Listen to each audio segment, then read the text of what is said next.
సమయం లేదు మిత్రమా అంటూ అందరూ పోటీ పడుతున్నారు. టైం దగ్గర పడే కొద్దీ ఆశావాహుల్లో ఉత్కంఠ అంతకంతకు పెరుగుతోంది. టికెట్ల కోసం పోటీ పెరగడంతో అవకాశం ఎవరికన్నా టెన్షన్ పెరుగుతోంది. అన్ని పార్టీలు సర్వే ఆధారంగా టికెట్లు ఇస్తామంటున్నాయి. దీంతో తమ తలరాత ఎలా ఉందోనని ఆశావాహుల గుండెల్లో రైళ్లు పరిగెడుతున్నాయి.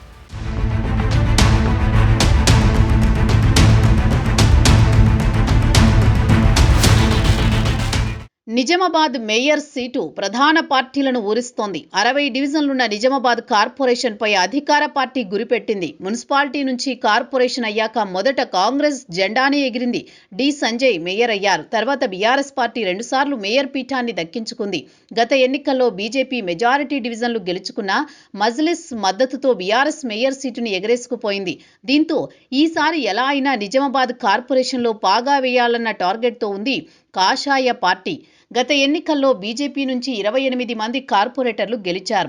అప్పట్లో ఎంఐఎం మద్దతుతో బీఆర్ఎస్ చక్రం తిప్పినా ఈసారి కారు పార్టీకి ఆ పరిస్థితి లేదు. డివిజన్లలో పోటీకి బలమైన అభ్యర్థులు కూడా పార్టీకి దొరకడం లేదంటున్నారు.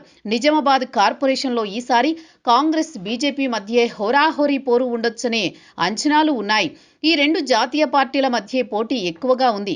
కాంగ్రెస్ బీజేపీ నుంచి పోటీ చేసేందుకు ఆశావహుల సంఖ్య ఎక్కువైంది. అసెంబ్లీ ఎన్నికల నుంచి పట్టణాల్లో బీజేపీ బలం పెంచుకుంటూ వస్తోంది. పార్టీ గెలుపు బాధ్యతను ఎంపీ అరవింద్ భుజానికెత్తుకున్నారు.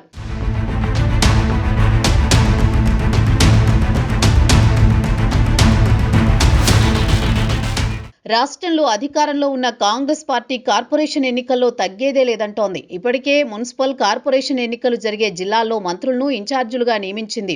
పంచాయతీ ఎన్నికల్లో మెజారిటీ సీట్లు గెలిచి కాంగ్రెస్ మున్సిపల్ ఎన్నికల్లో అంతకు మించి ఫలితాలు సాధించాలనే వ్యూహంతో ముందుకెళుతోంది. టీపీసీసీ చీఫ్ మహేష్ కుమార్ గౌడ్ సొంత జిల్లా కావడంతో నిజామాబాద్పై ఆయన మరింత ఫోకస్ పెట్టారు. కీలకమైన మేయర్ పీఠం దక్కించుకునేలా పార్టీ శ్రేణులను సమాయత్తం చేస్తున్నారు. మజ్లిస్ పార్టీతో కాంగ్రెస్ అంటకాగుతోందనే ప్రచారాన్ని టీపీసీసీ చీఫ్ కొట్టిపారేస్తున్నారు. బీజేపీకి ఎంత దూరమో మజ్లిస్ పార్టీకి కూడా కాంగ్రెస్ అంతే దూరం అంటున్నారు. టీపీసీసీ చీఫ్ కి తోడు సీనియర్ మంత్రి ఉత్తమ్ కుమార్ రెడ్డిని రంగంలోకి దించింది కాంగ్రెస్ అధిష్టానం. ప్రభుత్వం, టీపీసీసీ చీఫ్, మంత్రి ఉత్తమ్ వేరువేరుగా సర్వే టీంలను రంగంలోకి దించారు. 3 రకాల సర్వేలు క్రోడీకరించి వాటికి ఆధారంగా టికెట్లు కేటాయించి నిజామాబాద్ మేయర్ పీఠాన్ని ఎలా అయినా హస్తగతం చేసుకోవాలన్న పట్టుదలతో ఉన్నారు కాంగ్రెస్ పెద్దలు.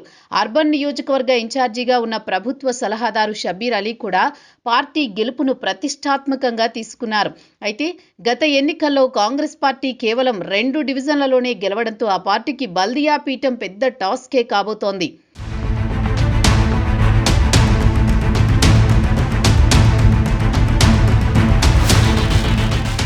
నిజామాబాద్లో కథనోత్సాహంతో ఉంది కమలం పార్టీ. బీఆర్ఎస్ రేసులో లేనట్లేనని భావిస్తున్న బీజేపీ కార్పొరేషన్లో కాంగ్రెస్కి చెక్ పెట్టాలనుకుంటోంది.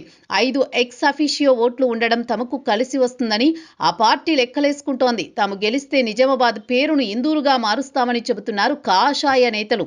మన ఇందూరు మనమేయర్ అంటూ కొత్త నినాదాన్ని తెరమీదికి తీసుకువచ్చారు.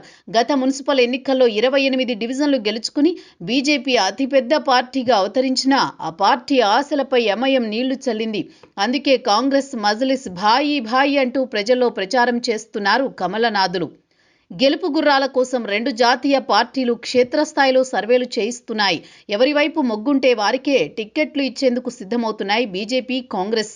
ఇప్పటిదాకా పార్టీని అంటిపెట్టుకుని ఉన్నామనే వారికి, సిట్టింగ్ కార్పొరేటర్లమనే ధీమాతో ఉన్నవారికి ఈ సర్వేలు టెన్షన్ పుట్టిస్తున్నాయి.